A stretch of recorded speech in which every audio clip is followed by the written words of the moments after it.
Assalamualaikum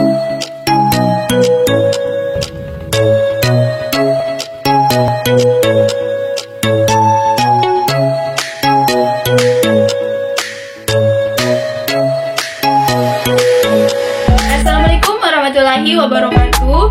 Kami dari kelompok 5 mata kuliah Ekonomi Manajerial kelas C2 Program Studi Agribisnis Fakultas Pertanian Universitas Muslim Indonesia. Di sini kami akan memaparkan materi tentang pasar oligopsoni. Nah, adapun anggota kelompok kami terdiri atas 6 orang, yaitu Wahyudi dengan sambung 08320170059, Andi Nur Akbar dengan sambung 08320180038, Aslam Faisa dengan sambung 08320180058, Yusriandi dengan sambung 08320180129, dan saya sendiri Rahmawati dengan sambung 08320190102, serta Alvina Damayanti dengan sambung 08320190217. Nah, untuk mempersingkat waktu, langsung saja saya persilakan kepada teman saya untuk mulai memaparkan materinya. Pengertian pasar oligopsoni merupakan salah satu bentuk pasar yang di dalamnya terdapat dua atau lebih pembeli, umumnya pelaku usaha, yang menguasai pasar di dalam hal penerimaan pasokan, atau juga berperan ialah sebagai pembeli tunggal atas barang atau jasa di dalam suatu pasar komunitas.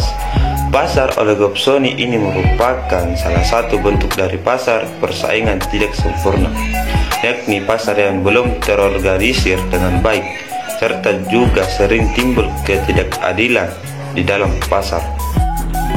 Ciri-ciri struktur pasar oligopsoni. 1. Terdapat beberapa pembeli. Di dalam pasar oligopsoni terdapat beberapa pembeli yang menguasai pasar di mana tugasnya adalah membeli produk-produk yang dihasilkan oleh produsen. 2. Umumnya pembeli adalah distributor. Pada pasar ini, sebagian besar konsumennya adalah distributor. Mereka membeli produk yang dihasilkan produsen untuk dijual kembali ke konsumen. 3. Produknya adalah bahan mentah. Semua produk yang dijual di pasar ini adalah produk mentah atau bahan setengah jadi yang harus diolah agar dapat digunakan. Para pembeli kemudian mengolah bahan mentah tersebut menjualnya ke konsumen akhir. 4. Harga produk cenderung stabil. Di dalam pasar oligopsoni, produsen dan konsumen saling memiliki ketergantungan satu sama lain, sehingga ketika produsen menaikkan harga, maka konsumen akan berpindah ke produsen lain yang menawarkan harga lebih murah. Selanjutnya, 5. Jenis barang sedikit. Produk di pasar oligopsoni ini biasanya adalah komoditas, misalnya cengkeh, padi, susu sapi, dan lain-lain. Namun pasar ini terbentuk berdasarkan potensi yang ada di suatu daerah. Misalnya, potensi di suatu daerah adalah cengkeh, maka pasar oligopsoni di daerah tersebut dikuasai oleh cengkeh saja. 6. Pendapatan merata. Pendapatan para penjual di pasar ini cenderung merata karena di pasar ini tidak terjadi monopoli atau penentuan secara semena-mena. Kelebihan pasar oligopsoni. Di pasar ini, hak-hak produsen terlindungi dengan baik meskipun pembeli berperan sebagai penguasa. Hal tersebut bisa terpenuhi karena di dalam pasar ini adalah beberapa pembeli, sehingga ketika penjual merasa dirugikan, maka ia dapat berpindah ke pembeli lain. Yang kedua itu masih berhubungan dengan poin pertama. Di pasar ini pembeli tidak bisa bertindak semaunya. Meskipun dapat menentukan harga, pembeli harus menyesuaikan harga dengan barang yang dibeli agar produsen mau menjual kepadanya. Dan yang ketiga, walaupun pasar ini masih belum terorganisir dengan baik, namun pasar ini umumnya mengedepankan keadilan, menghindari kecurangan, dan tidak menyalahgunakan kebebasan. Selanjutnya, kelemahan pasar oligopsoni. Yang pertama, kualitas produk di pasar ini tidak terpelihara dengan baik karena penjualan cenderung mudah. Produsen kurang memperhatikan kualitas karena di pasar ini ada beberapa pembeli besar dan mudah menjual produk mereka sehingga kualitasnya tidak terjaga. Yang kedua, di pasar ini Manipulasi juga sangat rentan karena beberapa pembeli berkolaborasi untuk memanipulasi kondisi yang dapat membahayakan produsen.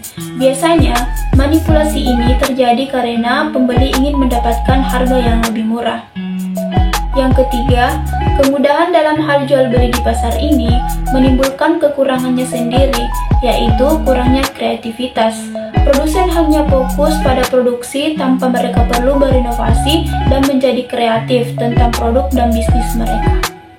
Penentuan harga pada pasar oligopsoni. Pada dasarnya, pasar oligopsoni merupakan salah satu jenis pasar yang tidak sempurna. Hal ini terlihat di mana di pasar persaingan yang tidak sempurna, peran pembeli dan penjual sudah hilang.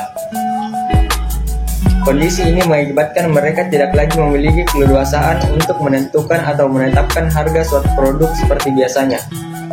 Di mana dalam bentuk pasar oligopsoni, pembeli menguasai pasar sebagai penerima pasokan, atau bahkan menjadi pembeli tunggal atas barang atau jasa di dalam pasar komoditas. Artinya, pembeli memiliki peranan yang besar dalam menentukan harga barang yang dijual di pasar tersebut. Adapun contoh kasus dari pasar oligopsoni ini yaitu penjualan cabai di pasar domestik memperlihatkan kondisi rantai pemasaran yang relatif sama, bersifat oligopsonistik dengan jumlah agen pemasaran menyerupai kerucut bertingkat, di mana di bagian tengahnya melancip tajam dan semakin kecil di puncak, yakni pedagang besar atau grosir berjumlah sekitar 2-3 orang. Selain jumlahnya kecil, volume cabai yang mereka perdagangkan sangat besar, sekitar 60-70% volume produksi petani. Informasi harga pada umumnya diperoleh secara berjenjang, yaitu dari pedagang grosir ke pedagang antar daerah atau pedagang pengumpul di pedesaan, selanjutnya ke petani, di mana sumber utamanya adalah pedagang grosir. Penelitian ini menemukan bahwa harga pedagang di pasar grosir terbesar di Indonesia, yaitu di PI Kramat Jati, Jakarta, menjadi salah satu acuan dalam menentukan harga cabai bagi pedagang grosir langganannya di berbagai pasar lokal di daerah.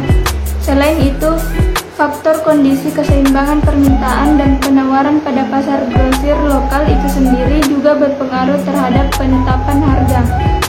Margin keuntungan pedagang dan bagian harga yang diterima petani tidak bersifat tetap, tetapi berfluktuasi mengikuti mekanisme pasar.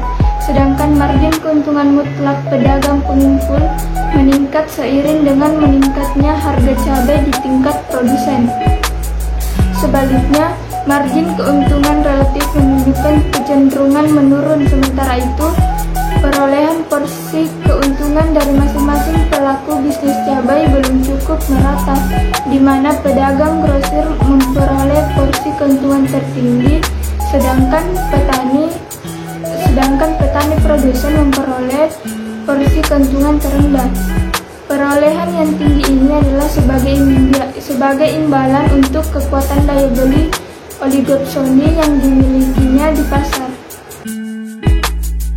Baiklah, itulah tadi pemaparan dari kelompok kami. Kurang dan lebihnya mohon dimaafkan. Wassalamualaikum warahmatullahi wabarakatuh.